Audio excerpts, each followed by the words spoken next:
Hello, नमस्कार दोस्तों। एक बार फिर स्वागत है आपका ड्रीम्स अनसीन में, जहां कहानियां कभी सीधी नहीं होती। कभी सोचा है, अगर वो सब कुछ जो हमारे पौराणिक ग्रंथों में लिखा गया है वो सच हो, अगर वो शहर जो कृष्ण भगवान का निवास कहा गया वास्तव में समुद्र के नीचे मौजूद हो।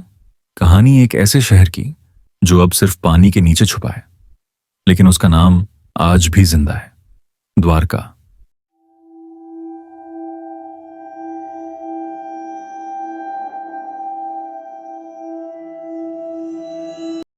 द्वारका वो नगरी जो स्वयं कृष्ण ने बसाई थी।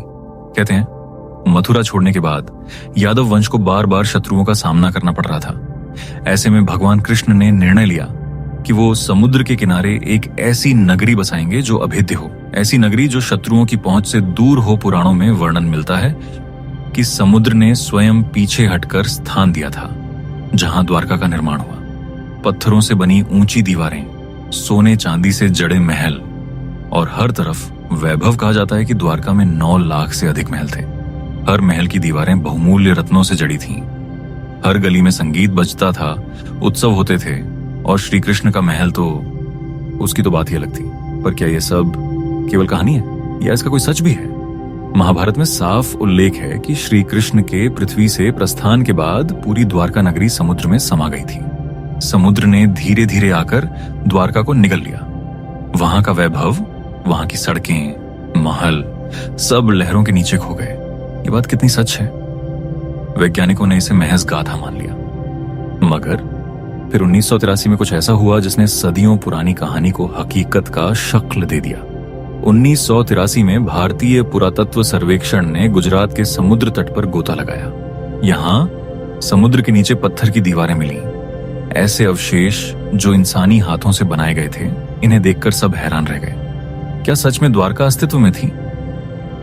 1990 के दशक में जब समुद्र में और गहराई तक गोताखोरी की गई तो और चौंकाने वाले अवशेष मिले। सड़कों के निशान, दीवारें, सीढ़ियां और कुछ ऐसी मूर्तियां जो द्वारका के उल्लेख से मेल खाती थीं।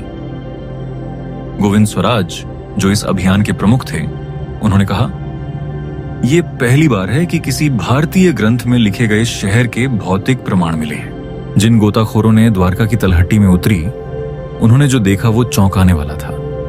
वहां एक पूरी बस्ती थी जो अब केवल पत्थरों का ढांचा बन चुकी है। करीब 100 फीट गहराई पर दीवारें, गोलाकार और चौकोर संरचनाएं, पत्थर की बनी सड़कें, विशाल सीढ़ियां जो शायद महल तक जाती थीं। कुछ जगहों पर पत्थर ऐसे तराशे गए थे जैसे किसी मंदिर की दीवारें हों। अभी तक जो मूर्तियां मिली वो भी कृष्ण से जुड़ी प्रतीत होती हैं। एक मूर्ति पर तो बाकायदा 4 भुजाओं वाला चित्र उकेरा हुआ है। क्या ये वाकई द्वारका है या कोई और प्राचीन शहर जो समुद्र में समा गया? विज्ञान कहता है समुद्र का जलस्तर हजारों वर्षों में बढ़ा है। लगभग 10,000 साल पहले समुद्र का स्तर काफी नीचे था। इसका मतलब जो जगह आज पानी के नीचे है वो कभी जमीन पर रही होगी। कुछ वैज्ञानिक कहते हैं कि समुद्र के नीचे जो भी मिला है वो 9,000 साल पुराना हो सकता है। लेकिन सवाल ये उठता है, अगर ये सच है तो महाभारत का काल भी उससे कहीं ज्यादा प्राचीन होगा। क्या इसका मतलब है कि इतिहासकारों ने भारत के अतीत को कम आंका है? द्वारका आज भी गुजरात में एक तीर्थ स्थल है। वहां के लोग मानते हैं कि समुद्र में डूबा शहर ही असली द्वारका है। उनके अनुसार हर 12 वर्षों में समुद्र द्वारका के कुछ हिस्से को बाहर दिखाता है, लेकिन फिर वापस निगल लेता है। वास्तव में कुछ गोताखोरों ने यह दावा भी किया है कि समुद्र की तलहटी में उन्होंने कुछ ऐसा देखा जो किसी मंदिर की आकृति जैसा था, लेकिन गहराई इतनी है कि वहां तक जाना आसान नहीं। कई पौराणिक कथाओं में कहा गया है कि द्वारका का पतन इसलिए हुआ क्योंकि यादव वंश में घमंड बढ़ गया था। कृष्ण ने भी भविष्यवाणी की थी, जो ऊंचाई पर चढ़ता है उसका पतन निश्चित है। शायद इसलिए द्वारका, जो कभी पृथ्वी की सबसे वैभवशाली नगरी थी, वो समुद्र की गहराइयों में खो गई। अगर आपको ये कहानी अब तक रोचक लगी हो तो चैनल को जरूर सब्सक्राइब कीजिए, क्योंकि आगे हम ऐसी ही गहराइयों में छुपी कहानियों की परतें खोलते रहेंगे। द्वारका अकेला ऐसा शहर नहीं जो डूबा हो। अटलांटिस, ग्रीक ग्रंथों में वर्णित डूबी हुई सभ्यता। पोर्ट रॉयल, जमैका का डूबा हुआ शहर। हड़प्पा और मोहनजोदड़ो, सिंधु घाटी सभ्यता का भी हिस्सा जल प्रलय में बह गया था। क्या ये सब आपस में जुड़े हैं? क्या कोई प्राचीन जल प्रलय सच में आया था जिसने सभ्यताओं को नष्ट कर दिया? कुछ गोताखोरों ने दावा किया है कि जब वे द्वारका के अवशेषों के पास पहुंचे तो वहां अजीब सी ध्वनि सुनाई दी, जैसे किसी ने शंख बजाया हो या कोई भजन गा रहा हो। ये केवल भ्रम था या वहां सच में कोई शक्ति अब भी सक्रिय है? कुछ वैज्ञानिक मानते हैं कि अगर समुद्र का स्तर घटे तो द्वारका का असली चेहरा बाहर आ सकता है। आज भी इतिहासकार और पुरातत्वविद इस बात पर पूरी तरह सहमत नहीं है कि समुद्र में मिला हुआ शहर ही कृष्ण की द्वारका है। कुछ विशेषज्ञों का मानना है कि जो द्वारका अभी गुजरात के तट के पास मौजूद है वही असली द्वारका है, और जो समुद्र में मिला है वो उसकी कोई प्राचीन शाखा हो सकती है। मगर दूसरी थ्योरी कहती है कि असली द्वारका पूरी तरह समुद्र में समा चुकी है। जो शहर आज जमीन पर है वो बाद में बसाया गया।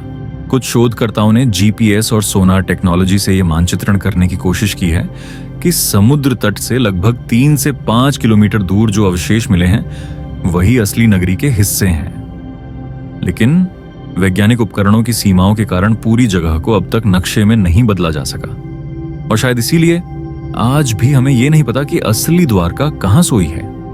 एक सवाल जो हमेशा उठता है, अगर द्वारका इतनी वैभवशाली थी तो उस समय की तकनीक कैसी रही होगी?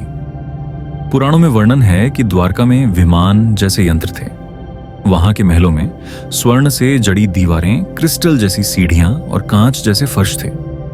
कुछ पुरातत्वविद इसे मात्र कल्पना मानते हैं, लेकिन कुछ फ्रिंज रिसर्चर्स का कहना है कि प्राचीन भारत के पास ऐसी तकनीकें थीं जो आज खो चुकी हैं। क्या वाकई कृष्ण के समय में ऐसी एडवांस्ड टेक्नोलॉजी मौजूद थी, या ये सब महज एग्जैजरेशन है?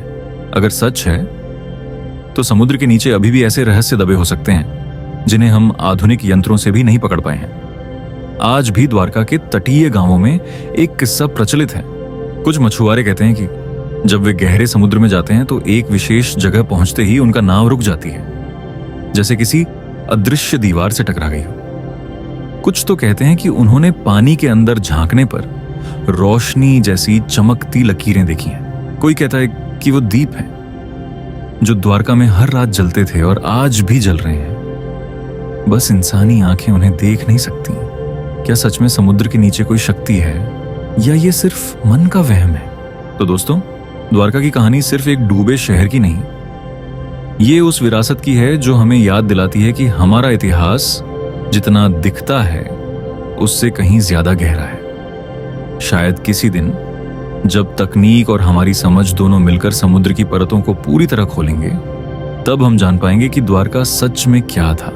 तब तक द्वारका वहीं है, लहरों के नीचे, अपने रहस्यों को समेटे इंतजार करती हुई उस दिन का जब हम उसे फिर से देख सकें। और तब तक ड्रीम्स अनसीन के साथ रहिए, क्योंकि यहाँ कहानियां कभी सीधी नहीं होती।